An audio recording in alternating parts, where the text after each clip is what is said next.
তার মাসিক ইনকাম কত থাকতে হবে? মোটামুটি 1-1.5 লাখ 2 লাখ হলে ভালো হয়। অনেকে অনেক কথা বলে যে তোমাকে যদি ভালোবাসি, তুমি যদি আমাকে বিয়ে করো, তোমাকে রিয়েল লাভ করলে আমি গাছের নিচেও থাকতে পারবো, অনাহারেও থাকতে পারবো। এইসব কথা আমার মনে হয় বাস্তবে আমাদের বাস্তবতা অনেক ভিন্ন।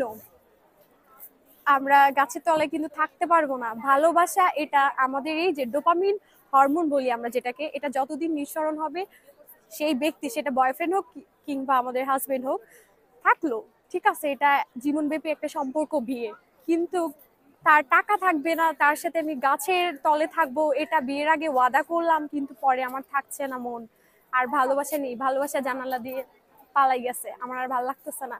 কারণ এখন আমার মৌলিক চাহিদা যেগুলো আমাদের বেঁচে থাকতে হলে যে মৌলিক চাহিদাগুলো দরকার আছে, শিক্ষা, চিকিৎসা, বাসস্থান, খাদ্য, এইসব পূরণ করতে গিয়ে আমাদের দেখা যাচ্ছে একটা অ্যামাউন্ট, মোটামুটি ভালো অ্যামাউন্টের প্রয়োজন হয়। আবার স্বামীর যদি এখন সেই অ্যামাউন্টটা না থাকে তাহলে তো আমার ভালো লাগবে না স্বাভাবিকভাবে। আমার নেক্সট প্রজন্ম যে আসবে তার ভালো ক্যারিয়ারের জন্য আমি কিছু করতে পারবো না, কারণ টাকার স্বল্পতা। এভাবে দেখা যাচ্ছে যে আমাদের দাম্পত্য পারিবারিক জীবনে একটা কোলাহল রয়ে যায়। সো আমি এই পর্যন্ত প্রেমই করি নাই।